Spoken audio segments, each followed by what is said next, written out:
Bienvenidos a Archivos Redactados. Las cartas de Circleville.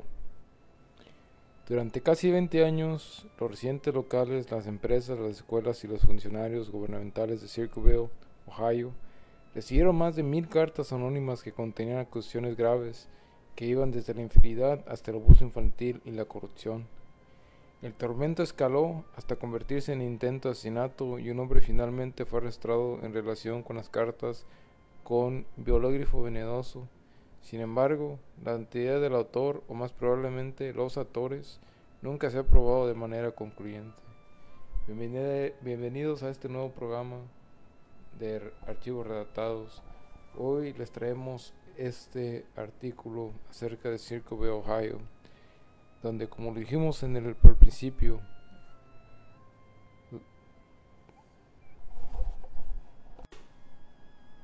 se recibieron más de 1000 cartas anónimas que contenían muchas acusaciones graves. Acompáñenos a descubrir este misterio, qué fue lo que pasó, en qué concluyó. Quédense aquí con nosotros. ¿Qué piensan que pasó? Porque en verdad no saben quién fue. Entonces, agarren palomitas, pónganse cómodos, vayan por la coquita y vamos a continuar con Archivos Redactados. Circleville, Ohio. Antes de que la ciudad de Circleville, Ohio se hiciera conocida por el oscuro misterio de las letras envenenadas que duró décadas, era principalmente conocida por su espectáculo de calabazas, el festival más antiguo y más grande de Ohio, que data de 1903. Después de la Guerra de Independencia de los Estados Unidos, muchos colonos se trasladaron al oeste. Circleville, llamado así por el diseño circular del asentamiento original, construido dentro de un movimiento de tierra tradicional de Hopewell, fue fundado por uno de sus grupos de europeos estadounidenses en 1810. Durante gran parte de su historia fue una ciudad tranquila, un pueblo pequeño, un lugar donde la gente se sentía segura y contenta, y como muchos pueblos aquí en Estados Unidos, podían dejar la puerta abierta sin ningún problema, sin temor a que alguien entrara o que pudieran robar. Eso fue antes, porque ahorita ya no puedes hacer eso. Ahorita se meten a robar o algo. No, ahorita se roban hasta los calzones si los permites, pero bueno. Vamos a continuar con la historia. Pero todo esto está a punto de cambiar. Como suele suceder en todos los pueblos, en todas partes donde se encuentra calmado la cosa, siempre tiene que llegar el que viene a hacer un relajo, ¿verdad? A cambiar las cosas. Pero María Gillespie y Gordon Massey eran unos trabajadores de la escuela, y con ellos fue cuando empezó todo esto. Las cartas anónimas comenzaron en 1976. El destinario original era una conductora de autobús local llamada Mary Gillespie, que trabajaba para el distrito escolar de Westville. Escrita en letras mayúsculas distintivas, o más bien escrita en letras mayúsculas grandes, la nota la acusada Distintivas porque eran como bloques. Si miras las fotos, o no podemos enseñar aquí las fotos porque es un podcast, pero si miras las fotos son como bloques. son bloques. Ok. La nota la acusaba de tener una aventura con el superintendente de la escuela, Gordon Massey, casado y padre de un hijo. Y cuando dicen aventura, no crean que se están refiriendo a que fueron juntos a Disneylandia. El sobre tenía matasellos de Columbus, ubicado 25 millas al sur de Circleville, y no tenía remitente. Firmada simplemente como el escritor de Circleville. La carta decía: sé dónde vives. He estado observando tu casa y sé que tienes hijos. Esto no es una broma. Por favor, tómalo en serio. En las palabras de Liam Neeson en la película Taken. Mary, que tenía un esposo y 2 hijos, se conmovió con la carta. ¿Quién era este individuo y por qué la estaba acosando? Si no había secuestrado a ninguno de sus hijos, como en la película de Liam Neeson Taken. Esta es una translación. ¿Cómo? Lo estamos haciendo de español a inglés. De inglés a español, no en español. Inglés a español. Y por eso Le salen las cosas raras. Las cartas continuaron llegando a la casa de los Gillespie, pero Mary decidió ignorarlas. Llegaban cartas porque en ese tiempo no había celulares, no se pueden mandar textos. Imagínate que te llegara eso de textos. Sé dónde vives, ha estado observando tu casa. Pensarás que fuera una broma. No, pues automáticamente se bloqueara ese texto y ya no llegara ninguno más. Aunque luego negaría las acusaciones de infidelidad, Mary inicialmente mantuvo las notas en secreto para su esposo. Eso es hasta que comenzaban a recibir sus propias cartas. Entonces, cuando vieron que ella no hacía nada, se las mandaron también al esposo. Si el esposo no quiso, también al vecino, pero bueno. Por eso fue importante que se hiciera el celular, así se puede mandar todo más rápido en segundos. A todos ya le llega email. Exactamente, se puede hacer una chain email, un chain text. El escritor anónimo le dijo a Ron Gillespie que su esposa lo estaba engañando con Massey y que él necesitaba solucionarlo. Sin embargo, cuando el señor Gillespie no tomó medidas, las amenazas aumentaron. Entonces, como vieron que el señor, porque era medio mandilón, no hizo nada, las amenazas fueron aumentando. Sí, pero imagínate, eres el señor y te dicen, tu esposa te está engañando. Y si no tienes pruebas, ¿cómo van a saber? Vas a pensar que es una broma si te está llegando por correo. Tienes mucha razón en eso, pero pues también yo hablara con mi esposa, ¿verdad? Para ver qué es lo que está pasando. Gillespie, has tenido 2 semanas y no has hecho nada. Eres un cerdo. Haz que admite la verdad e informe a la junta escolar. Si no, lo transmitiré en CB. Carteles, letreros, vallas publicitarias hasta que sepa la verdad. Sobre los cerdos solo los cerdos andan en motocicleta. Buena casa en tu camioneta roja y blanca de camino al trabajo. Lo seguí durante semanas desde el verano pasado y lo he visto reunirse con él varias veces. El escritor pronto comenzó a enviar cartas similares a su director de la escuela sobre la supuesta aventura. Le enviaré pruebas sobre el conductor número 62917. Ella tiene un hijo en la escuela y ahora. Lo mostraré en breve. Espero que sea dado de alta. Verás que digo la verdad. Prácticamente lo que el escritor quería fuera de que Mary confesara por un crimen que ya no realizó.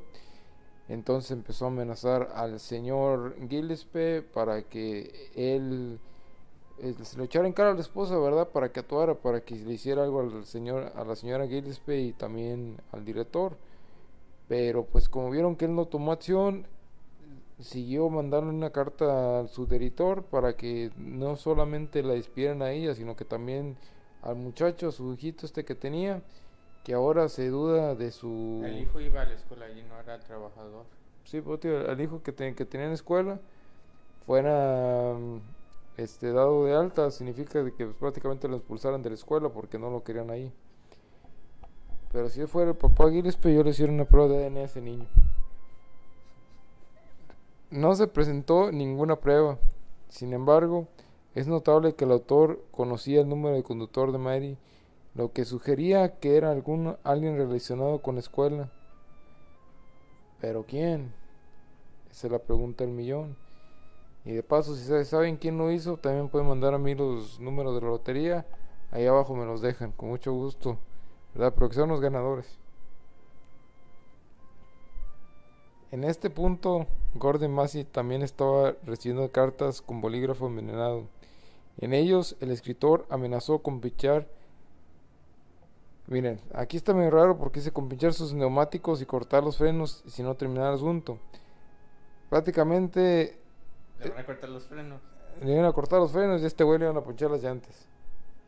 Es lo que dijo, te ponchamos las llantas, güey, o si no te cortamos los frenos para que te partas todo tu mandarín en gajos. Te voy a decir un spoiler. Sí chocó, por eso. Chocó su troca. Bueno, no es spoiler la historia, pero bueno, eso ya. La hija de Mary y de Ron. Los eventos tomaron un giro aún más inquietante cuando el misterioso autor comenzó a incluir a Tracy, la hija de 12 años de Mary y Ron, en las cartas, alegando que Massey estaba abusando de ella. Las cartas también contenían amenazas de muerte. Es el turno de tus hijas de pagar por lo que has hecho. Saldré y pondré una bala en la cabeza de la niña. Desesperados por ayuda, los Gillespie entregaron las cartas a la oficina del alguacil. La policía local intervino teléfonos, vigiló casas y trabajó con el servicio postal para interceptar cartas. Todo fue en vano. Todavía no estaban más cerca de descubrir la identidad del escritor de Circleville. Entresados e insatisfechos con los esfuerzos fallecidos en las fuerzas del orden para descubrir la identidad del misterioso escritor, los Gillespie recurrieron a la hermana y el cuñado de Ron, Karen y Paul Fraser. Le mostraron a los Fraser las cartas que habían recibido y solicitaron su ayuda para averiguar quién estaba detrás de ellos. Pues realmente atrás de ellos estaban sus hijos, porque pues estaban parados ahí en su casa, ¿verdad? Más bien lo que aquí quiere decir es quién estaba detrás de las cartas, no detrás de ellos. Paul y Karen, por su parte, sintieron que la respuesta es obvia. David Lomberry. Lomberry era un compañero conductor de autobús de Mary y le había hecho insinuaciones varias veces. Ella lo rechazó cada vez y los Fraser consideraron posible que él estuviera amargado por eso y quisiera vengarse. También estaba en condiciones de saber el número de conductor de Mary. Paul y Karen decidieron escribir una carta diciéndole que sabían que era él el responsable del correo de odio y advirtiéndole que se detuviera. Curiosamente, las cartas anónimas cesaron por un tiempo después de esta confrontación con Lomberry. Mary y Ron dieron un suspiro de alivio, pensando que su terrible experiencia finalmente había terminado. Pero, tan. Se lo puedo poner en editing, no lo tuviste que hacer. Continuó. Pero, realmente fue el comienzo. Ja. Eso imagino que dijo el escritor de esas cartas, ¿verdad? Porque todavía no sabemos quién es. Y todavía sabemos qué es, después de como 50 años de que esto pasó, todavía no sabemos. Bueno, el que ha hecho esto, por favor, que salga a la luz. Nos puede mandar un correo aquí a Archivos Redactados y con mucho gusto le hacemos una entrevista. Nosotros sí habla español. Le traducimos. Okay. El tormento lleva a la tragedia. Si bien las letras se detuvieron brevemente, fueron reemplazadas por carteles incendiarios que aparecían a lo largo de la ruta diaria del autobús de Mary. Los carteles contenían prácticamente el mismo contenido de acusaciones que las notas inquietantes, pero ahora se publicaron. Los Gillespie estaban preocupados por su hija, a quien se hacía referencia con frecuencia en los mensajes de odio. Decidido a minimizar la vergüenza y la incomodidad de Tracy, Ron trabajó diligentemente para quitar los letreros tan pronto como los encontró. Paul Fraser describió el costo del estrés. El costo del estrés. Ron estaba devastado y angustiado. No durmió mucho durante este periodo de tiempo en su vida. El supermercado se quedaba sin café por culpa de Ron. Estaba frenético y conducía alrededor de 1 o 2 horas por la mañana antes de que su turno comenzara a buscar señales o cenas. Ron trabajó muy duro para descubrir de qué se trataba realmente y para resolver el problema. Hay un rumor que Ron se tomaba un Ghost y después se tomaba un café a la misma vez. Para ver cuál de dos funcionaba. También tanto trabajó que no perdió de peso, pero no sé, Ron, trabajaste tanto, ¿por qué no pudiste perder peso, Ron? En agosto de 1977, Mary se dirigió a Florida con su hermana. Estaba destinado a hacer una escapada de las preocupaciones que la habían atormentado durante el último año. La misteriosa última llamada de Ron Gillespie. Con Mary fuera, Ron se quedó solo para hacer frente a la campaña terrorista. En la noche del 19 de agosto, la casa de los Gillespie recibió una llamada telefónica. It's me. ¿Yo quién? El de los carteles. No, es Tracy. Escuchó un padre gritarle a la persona no identificada que llamaba a la habitación de lado. Estaba convencido de que estaba hablando con el escritor de las cartas de Circleville. Con la intención de confrontar a esta persona, Ron agarró su revólver calibre 22 y se apresuró a salir en su camioneta Ford 1971. Qué pistolón bárbaro tiene este hombre. Calibre 22, qué miedo. Diosito santo. Solo 50 minutos después se hizo un descubrimiento impactante. Los restos de la camión... Bueno, traía un camión en una camioneta. De Ron. Que aparentemente se había... Prime se hizo en troca y camión y robot al final. ¿Ves? Los aliens nos visitaron desde mucho antes de hoy. Ahí está la prueba de 1971. Ron Traía un Optimus Prime. traía un Optimus Prime. Ni el Camaro de Transformers le queda corto. El Bumblebee. Que aparentemente se había estrellado contra un árbol al final de la carretera. Lamentablemente, Ron, que no tenía puesto el cinturón de seguridad, fue encontrado muerto dentro del vehículo.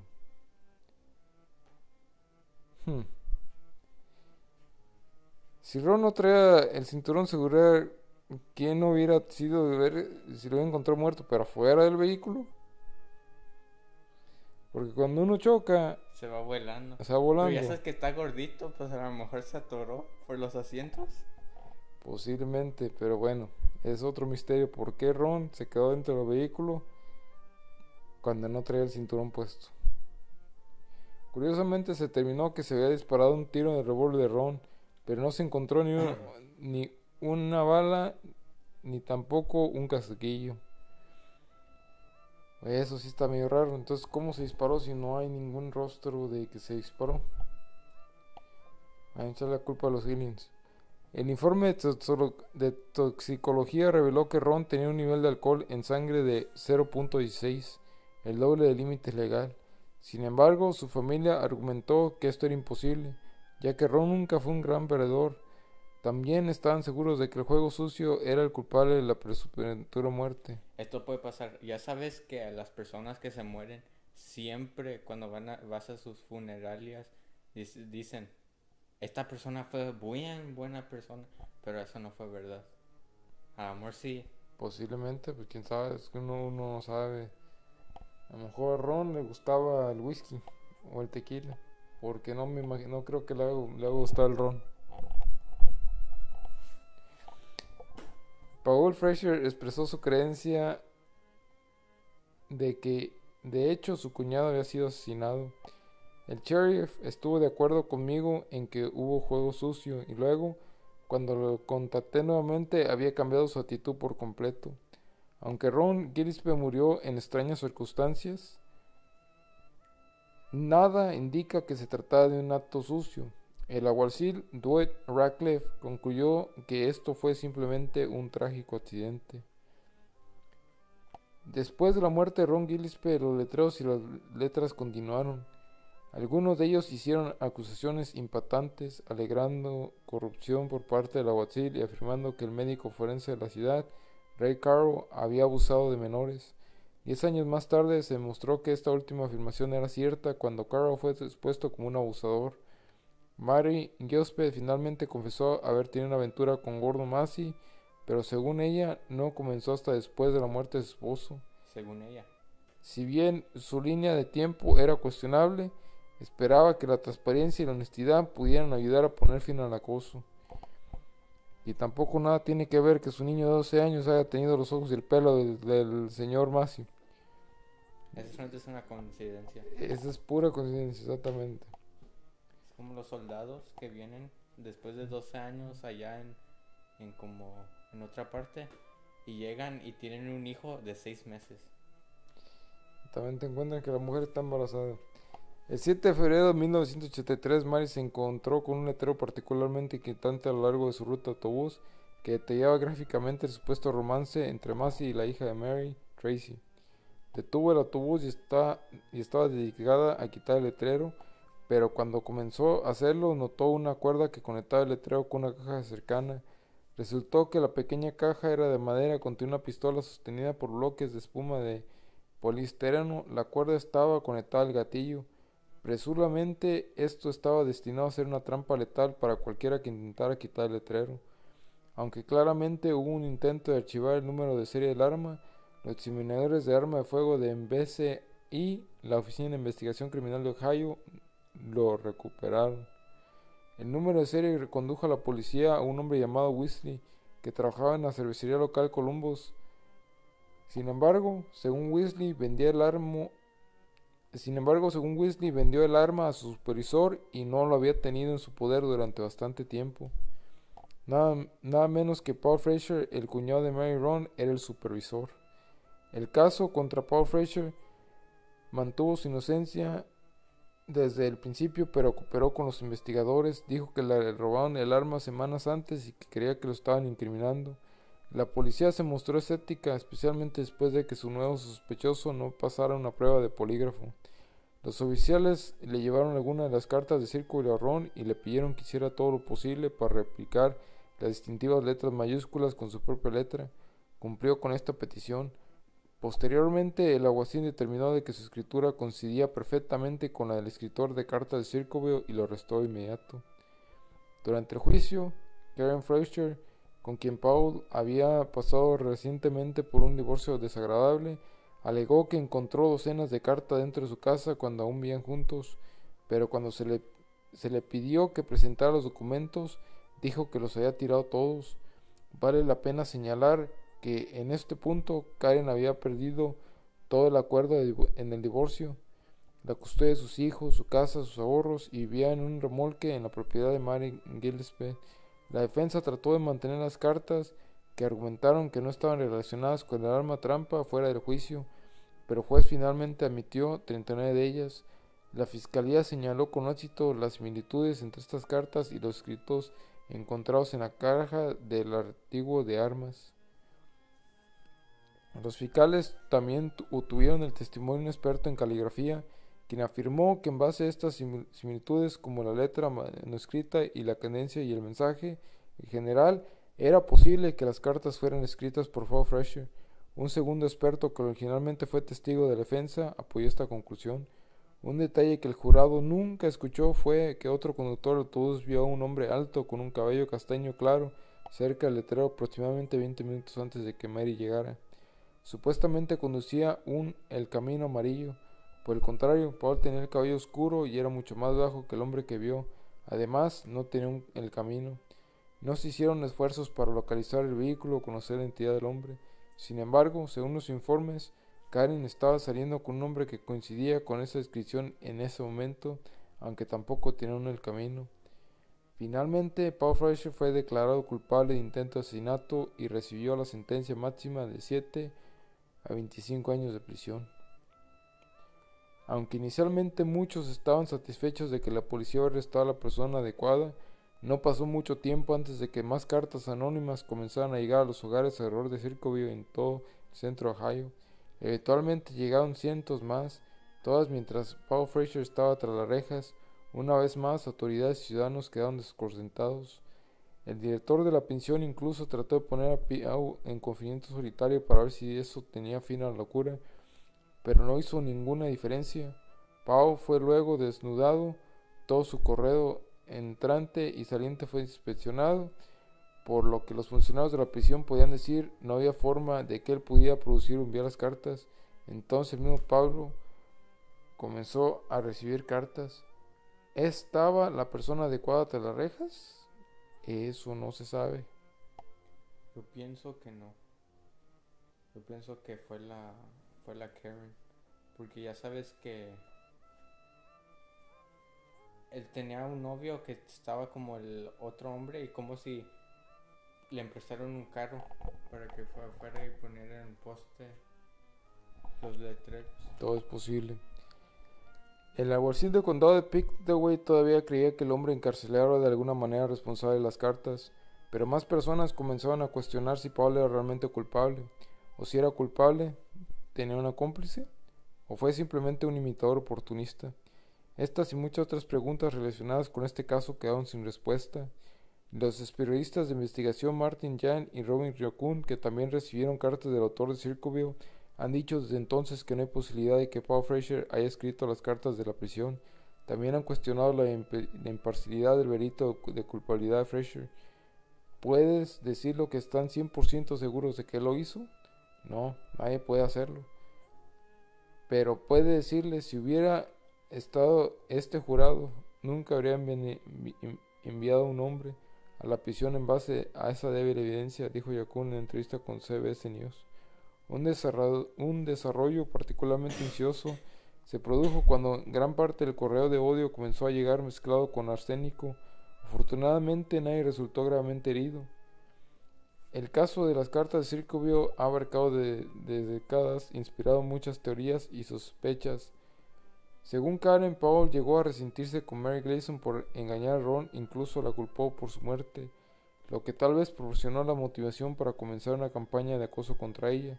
Sin embargo, si Paul supiera que lo único que se interponía entre él y ser descubierto era un número de serie, habría hecho un trabajo tan descuidado al archivarlo y habría usado su propia arma en primer lugar.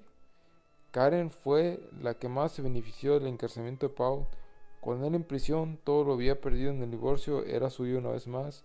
Más tarde también se reveló que Paul creía que su hijo Mark era responsable de robar el arma y nunca presentó esta información en ese momento porque no quería meter a su hijo en problemas. Según los informes, llegó a creer que Mark, que nunca lo visitó en prisión ni una sola vez, ayudó a Karen a incriminarlo. Críticamente, en una correspondencia, el escritor de la carta se jactó de haber incriminado a Paul Fraser y dijo: "Cuando lo engañamos bien". Algunos creen que el hombre armado por el rechazo de Mary y sus intereses en Macy fue el escritor original de Circoville, pero una vez que se dejó de escribir notas con bolígrafo venenoso, otros vieron la oportunidad de explotar la situación para sus propios fines. Lomberry finalmente abandonó Circoville para evitar el enjuiciamiento después de ser atrapado a abusar de una niña en 1999. Se suicidó poco después. Entonces prácticamente nadie sabe lo que pasó con estas arcas de Circoville. ¿Pudo haber sido Lomberry el que escribió las cartas principalmente? Sí. Después pudo haber sido Paul después de que David se haya muerto. Tal vez. Hay mucho que no se conoce, hay mucho que no se sabe. Pienso que fue Karen y el hijo, porque el hijo cometió suicidio en el 2002. Bueno, posiblemente fue Karen y su hijo. Posiblemente Karen, al darse cuenta de que Mary estaba engañando a su esposo, por una razón o por otra, quiso hacerle saber eso a su esposo y no tuvo el valor de hacerlo frente a frente. Pero la verdad es que aún en este día no se sabe absolutamente nada al respecto de quién fue el que mandó estas cartas, qué fue lo que pasó. Mi conclusión me la reservo porque espero que ustedes saquen su propia conclusión acerca de este caso. Para la próxima semana va a haber un cambio porque no sabemos si vamos a sacar otra vez otra historia o posiblemente saquemos un especial acerca de los aliens. Con eso de que hubo varias revelaciones esta semana en el Senado acerca de los extraterrestres, es un tema que a nosotros nos ha impresionado y también que nos ha gustado bastante, ¿verdad? A través de los años hemos seguido varios temas acerca de los extraterrestres y es un tema que pues realmente les queremos traer a ustedes. Es posible que para otra semana también otro tema que tenemos sea la verdadera historia de Texas Chainsaw Massacre o de la masacre de Texas. ¿Qué fue lo que pasó? El señor que hizo la masacre sigue vivo. Lo encontró la policía. Eso hay que averiguarlo. Y aquí en Archivos Redactados, como es de costumbre, vamos a hablar de lo que la demás gente no quiere. Vamos a abrir ese archivo, vamos a quitarle lo redactado prácticamente y vamos a traerlo a la luz. Entonces, amigos míos, aquí los espero y aquí los esperamos. Esperamos que les guste este contenido. Síganos por favor aquí en YouTube y pongan su dedito para arriba, su like. También dejen sus comentarios, preguntas, comentarios, algún episodio que quieran escuchar, mándelo al correo que está en la descripción, ahí se lo dejamos. Bye. Se despiden, nos vemos para la próxima semana y amigos míos, esto ha sido Archivos Redactados. Fue un gusto estar con ustedes y que me pasen buenas noches, buenos días o buenas tardes. Hasta luego.